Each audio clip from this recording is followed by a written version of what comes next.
Congratulations to all of you, especially to you, Alex, because I just was watching this movie and wow, what a fantastic accomplishment. I'm really curious about this and I have a lot of questions for you.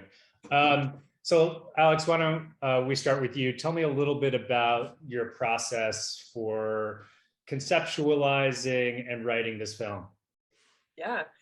I was diagnosed with bipolar disorder when I was 19. I left my freshman year of college, and then I spent a lot of time figuring out what treatment means, and hence sort of like treatment is a big focus in the movie.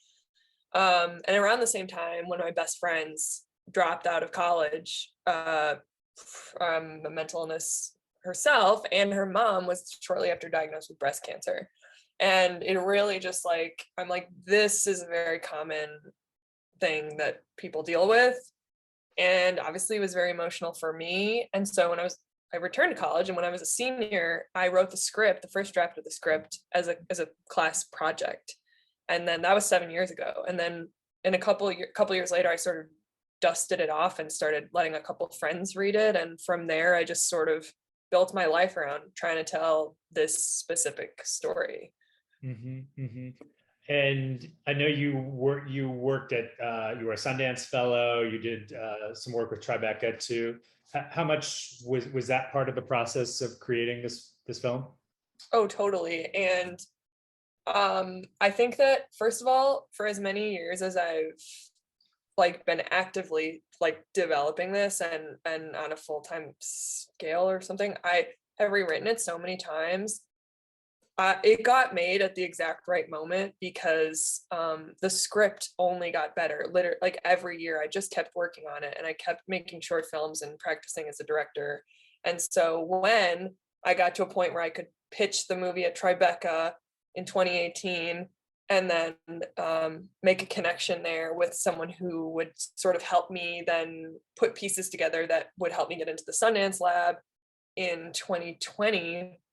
Right before the pandemic, these where I met my first EP, who then became a part of making the film.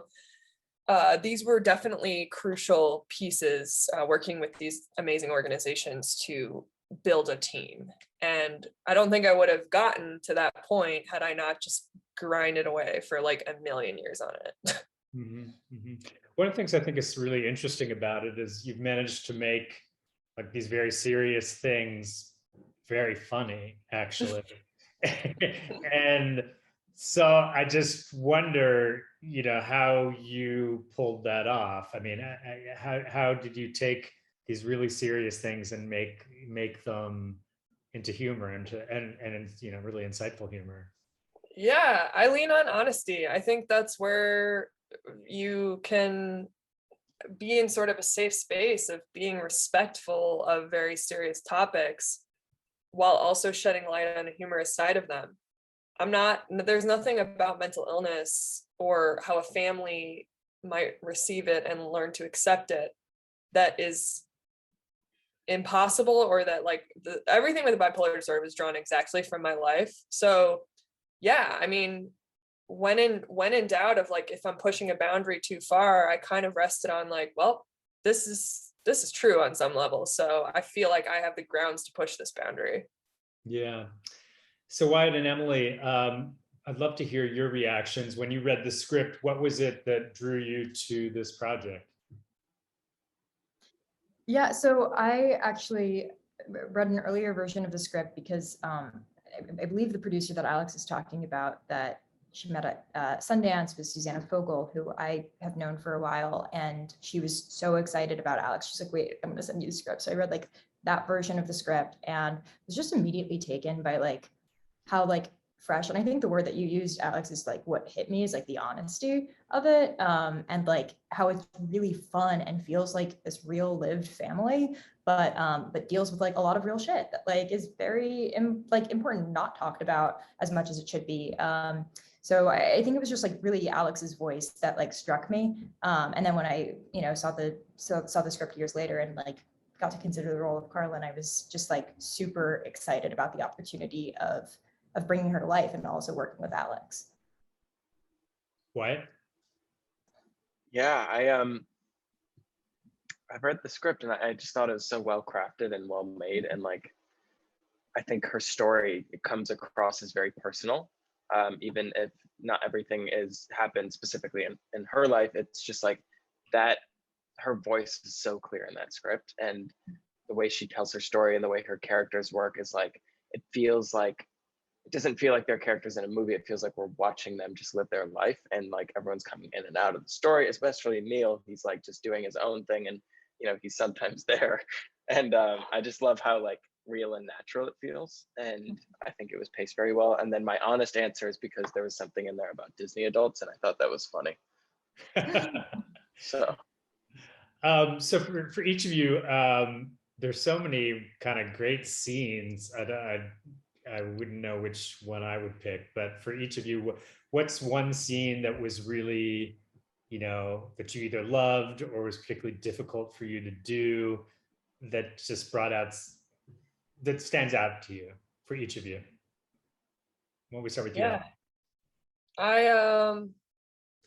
I love the scene with the bathroom fight and the three of us plus Jay, and then also Steve on the couch downstairs. That I kind of think of that scene as like two parts. And I just love the intense drama of it, but the physical comedy being so raw as well. And all of us kind of like wrestling together, and the siblings are carrying me like a log, and it's so to me, that's one scene that, or one part that really encompasses the family dynamic and some of the, you know, humor of the story, and how it's sad but also funny and real.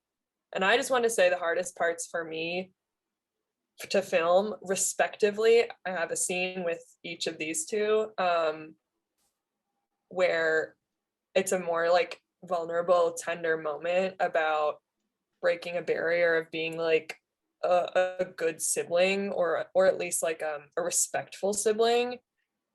And one of my biggest regrets from my entire life is the way I treated my younger sibling for many years. And in re-inhabiting that relationship that I have sort of split between two characters in different ways who are also their own fictional characters, was extremely hard for me. I like would cry between takes, but it was amazing too, and it was weirdly therapeutic for me.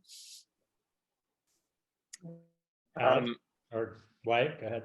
Oh, I would just say one of my favorite scenes is probably the one where you're telling, like, you have that pie chart in the basement and you're telling us what bipolar is, because like you kept doing improv at the end of the scene, and I'm just like so horrible when it comes to like keeping myself together and not laughing in the middle of a take.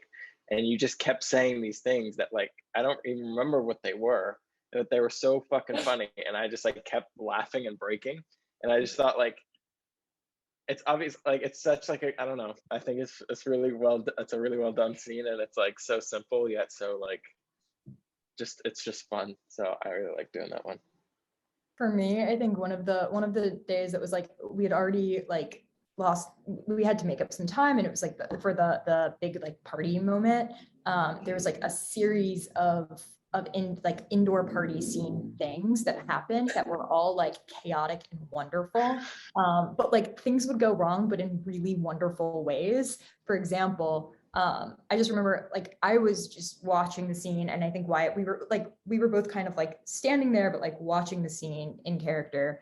And Alex all of a sudden like had to chug the beer, but it was like the first time that it happened. And instead of it like going into Alex's mouth, it like went onto the wall, but like the daughter of the person whose home it was like standing 2 feet away. And so like the take continued, and Alex was just actually trying to like stop it. So it was like things like went wrong, but in ways that were like magical on camera. And like watching it, you were just like, oh my God, like this is the funniest thing I've ever seen. But also like, I guess Carla would find this funny too. Like it was just like this insane like moment of like, what is happening? And then like, there was like this vomit moment where like I had to vomit, and like they were making vomit from like like fake vomit from like hot dog buns that they had been on hot dogs. And I was like, yeah, it'll be fine. Like, I'll be fine. I'm chill, whatever. It'll be great. And then like, I actually almost puked. And then one of our producers, Rachel, she like swept in and like made like banana seltzer vomit that tasted really much better. And then that was like, it was just like this series of like things that were going wrong, but kind of worked on camera. And I'm like, sure, I think Rachel said that like maybe the original take of the vomit where it looks like I'm actually about to puke might be the one in the movie. I totally forgot that we gave you hot dog water at 4 a.m. That was so evil. I did it to myself. People were like, you could change it. And I was like, it'll be fine if this is what looks like. I was totally on me. Oh God. It's so funny. It was great. Yeah. I'm curious because you have two of my favorite actors in the film as your parents, Steve Buscemi and Jay Smith.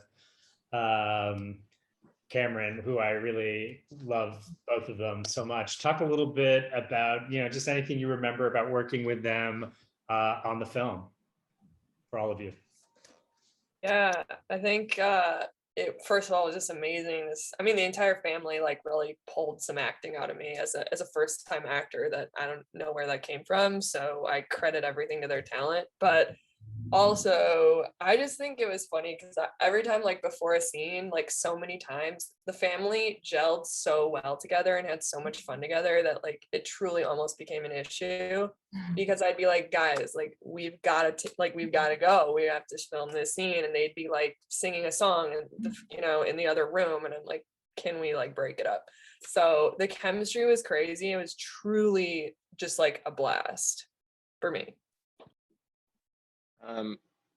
I would say like I respect them so much, and what's so cool is that they are just actors as well. Like we're all in the same profession, and we're all doing the same thing. So like, and they have that that kind of mutual respect for everybody, and it's like really nice to just work alongside them. And it's just very like it was just working with people, and that felt really nice. So.